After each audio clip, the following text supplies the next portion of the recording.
Hi there everyone, welcome to another Projects by Jay. Hi there everyone, and for today's video we are going to be replacing a whole bunch of things.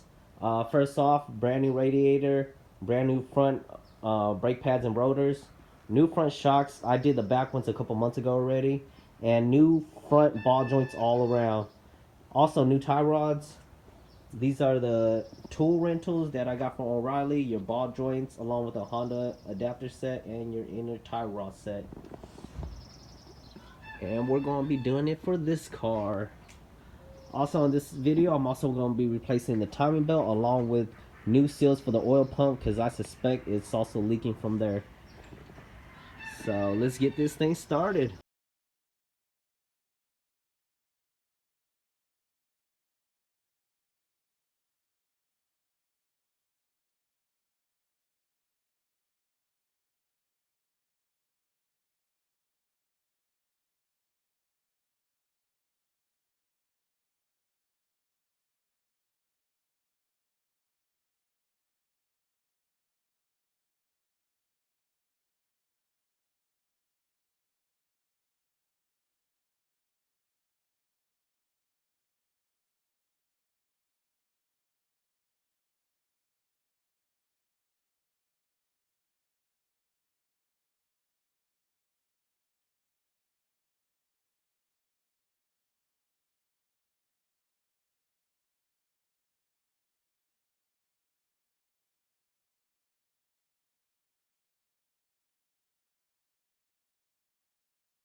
Removing the thermostat.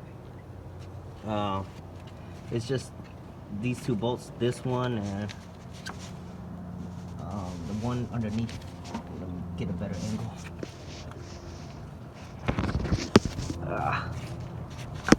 But it's right underneath right there. You see the opening right underneath the ground? It's only two to remove it. Make sure you have a pan underneath because it's going to drain a lot of coolant through it. And this is the old one. Actually still looks alright condition. But I figured since I was switching out the radiator, I might as well. Easy tip is just remove the air box so that way you have a lot of room. And now we're gonna install the new one in.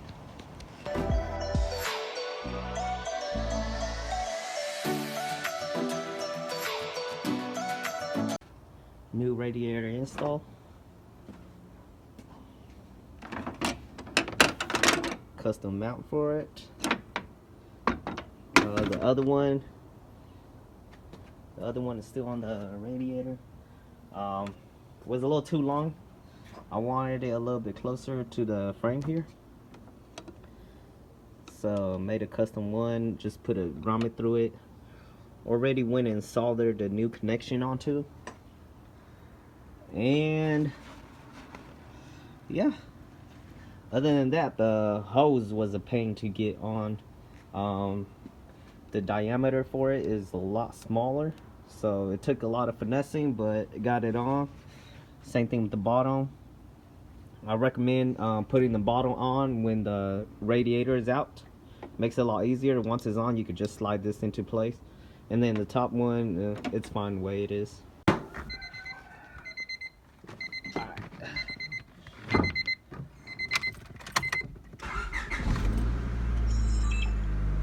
Alright, so far so good.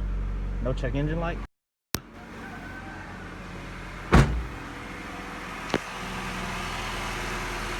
Sounds smooth.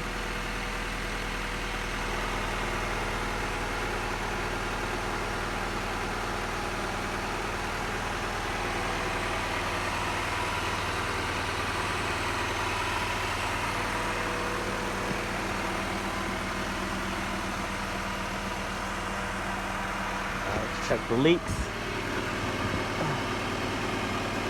It looks dry. Don't see anything.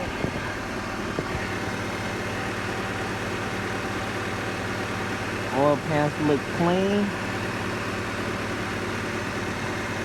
That's a good sign. So I ended up letting the gasket sit for 48 hours just because I had work and I was busy with that. So 48 hours should be enough for the gasket makers to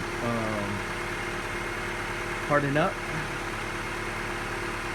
And hopefully it doesn't leak anymore. Alright, and how to do the timing. So once you get your car warmed up, and I already went ahead and did that, you're going to want to look over here by the passenger kick wall.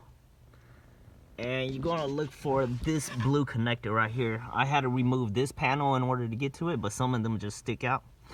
So what you want to do is, let me see.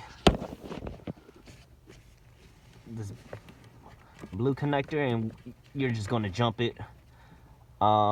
Basically you just connect the two ends together. You can use a paper clip to do it. In this case I got a wire that I'm just going to connect through it, and you're just going to connect these two holes to each other. Those two pins, you're just going to connect it to each other, and then once you get that done, you can turn your engine back on and start getting the timing dialed in. So I'm gonna go ahead and do that. So just like that. I know it's a long wire, it's just an extra piece of wire I had laying around. So we're gonna do that and then go ahead and start the engine over there. Alright, once you get that done, make sure you get your timing gun plugged up to cylinder number 1, which would be the one over here. Alright. You guys can see it, my timing is way off the mark. And a good way to adjust this is just loosen the distributor over here. And just move it back and forth until the white line to the left, it should have 3 marks. That one with the white line in the middle lines up to that V right there. You see the V? and you should be good. Alright, here's the stock brakes. Right there is the brand new one. So I'm gonna take this one out and put the new one on. So for the calipers, it's just literally one bolt. This bolt, and it goes right here in the back. You just take this off and then you could just lift this up. Don't forget to take off your axle nut, and then just take a fillet forehead screwdriver and then just unscrew these. And don't forget to take off the caliper. And voila, we got the new one put in. Don't forget go ahead and use some brake cleaner and clean off the surface. I already went ahead and did that. And yeah, just don't forget the braking period. Alright, just got back from the alignment shot.